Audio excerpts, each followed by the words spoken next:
Hi friends, welcome to our YouTube channel achieve your dreams. So మన first point వచ్చేసి north west passage ఏ మహాసముద్రాలను కలుపుతుంది? Atlantic ocean and Pacific ocean. Answer వచ్చేసి Atlantic ocean, Pacific ocean అండి. ఈ రెండు ఓషన్స్తో మనకు north west passage అనేది కలుపుతుంది.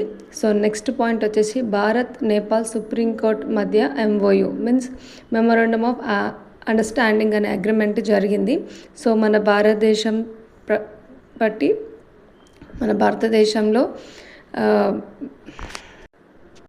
న్యాయశాఖాధికారి సంజీవ్ ఖన్నా మరియు నేపాల్ న్యాయశాఖాధికారి ప్రకాష్ మన్సింగ్ రౌత్ మధ్యలో జరిగింది. ఇది మన కాన్స్టిట్యూషన్ 5th పార్ట్ 124 to 147 మధ్యలో ఇది ఏంటంటే ఈ కాన్స్టిట్యూషన్లో ఈ పార్ట్స్ అనేవి మన సుప్రీంకోర్టు జ్యుడిషియరీ గురించి చెప్పబడుతుంది. న్యాయ సహకార బలోపేతం చేయడానికి ఈ ఒప్పందంలో సంతకాలు చేశాయంట. అంటే ఎందుకు మన భారత్ నేపాల్ మధ్య న్యాయ సహకారం కోసం ఈ ఒప్పందం అనేది జరిగిందండి. ఈ ఒప్పందం న్యాయశాఖ సహాయ మంత్రి అర్జున్ రామ్ మేఘ్వాల్ సమక్షంలో జరిగింది. సో మనకిది అయితే ఇది క్వశ్చన్ రావచ్చండి, ఎవరి ఆధ్వర్యంలో జరిగింది అంటే అర్జున్ రామ్ మేఘ్వాల్ సమక్షంలో జరిగింది. Bharat Nepal memorandum of understanding అనే ఒప్పందం జరిగింది. సో మెయిన్ ఈ ఒప్పంద ఉద్దేశం ఏంటంటే సమాచార మార్పిడి, అంటే ఇన్ఫర్మేషన్ షేర్ చేసుకోవడం, శిక్షణ కార్యక్రమాలు, దేని గురించి అంటే జ్యుడిషియరీ గురించి సంబంధించిన శిక్షణ కార్యక్రమాలు, న్యాయపరమైన అనుభవాలను పంచుకోవడం, భారత్ మరియు నేపాల్ మధ్య న్యాయపరమైన అనుభవాలను పంచుకోవడం. సో నెక్స్ట్ పాయింట్ వచ్చేసి ఏడిఆర్ అంటే associate for democratic reforms.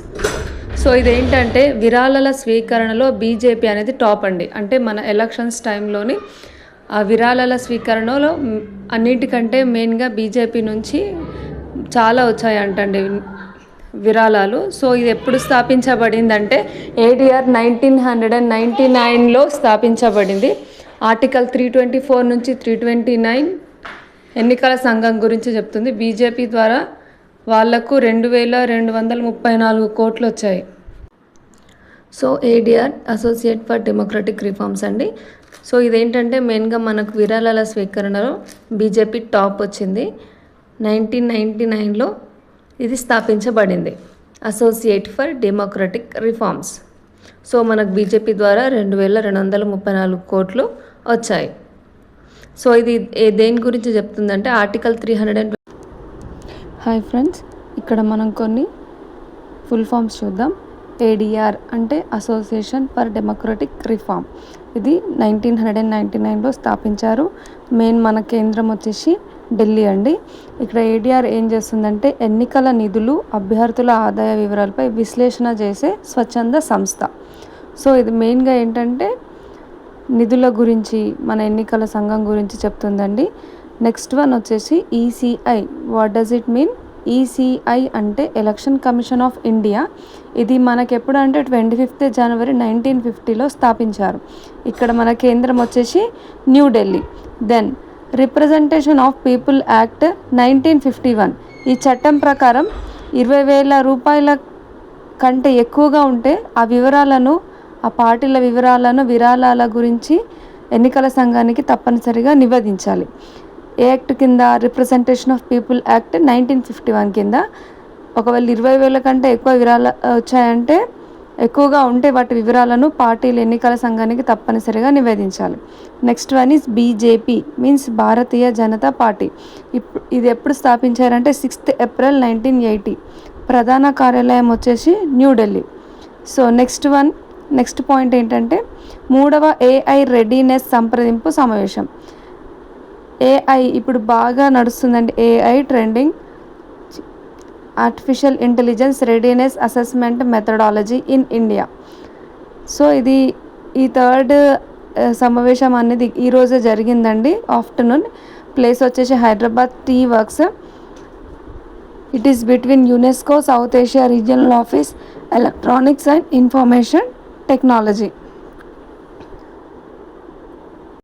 So ఈ పాయింట్స్ అనేవి కంపల్సరీ మనకు అప్కమింగ్ ఎగ్జామ్లో వస్తాయండి. ఫుల్ ఫామ్స్ కూడా మనం నేర్చుకోవాలి. Okay, thank you. హలో, ఇప్పుడు మనం ఇందాక మాట్లాడిన ఏఐ దాని గురించి థీమ్ చెప్దామండి. Shaping ethics in AI governance, government and multilateral perspectives. So మనం ఇందాక ఏఐ థర్డ్ సమావేశం జరిగింది కదండి హైదరాబాద్లో, దాని గురించి. దానికి వచ్చే థీమ్ ఏంటంటే shaping ethics in AI government and multilateral perspectives. So ఇక్కడ ఏంటంటే స్టేక్ హోల్డర్స్ల సలహాలని అనుసరించాలి. మెయిన్ ఉద్దేశం వచ్చేసి AI development and deployment, rules and data information security.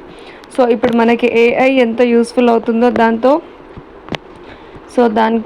వచ్చే లాభాలైనా కానీ, సో మనకి దాంట్లో ఉన్న ఇన్ఫర్మేషన్ అయినా, డేటా ఇన్ఫర్మేషన్ అనేది సెక్యూరిటీ ఉంటుంది.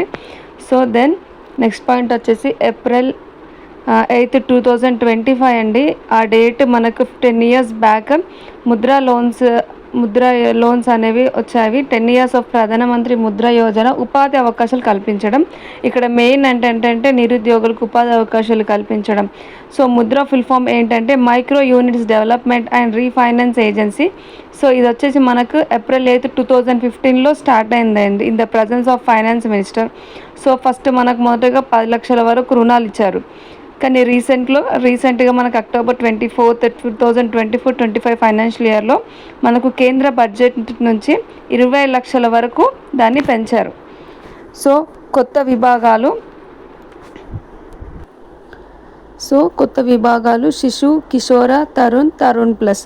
సో శిశు ఏంటంటే 50,000 వరకు రుణాలు ఇస్తారండి. కిషోర 50,000 రూపాయల నుండి 5 లక్షల. సో మనకు విభాగాలు వచ్చేసి శిశు, కిషోర, తరుణ్ ప్లస్ అండి. శిశు ఏంటంటే 50,000 వరకు, కిషోర అంటే 50,000 రూపాయల నుండి 5 లక్షల వరకు, తరుణ్ అంటే 5 లక్షల నుండి 10 లక్షల వరకు, తరుణ్ ప్లస్ అంటే 10 లక్షల నుండి 20 లక్షల వరకు.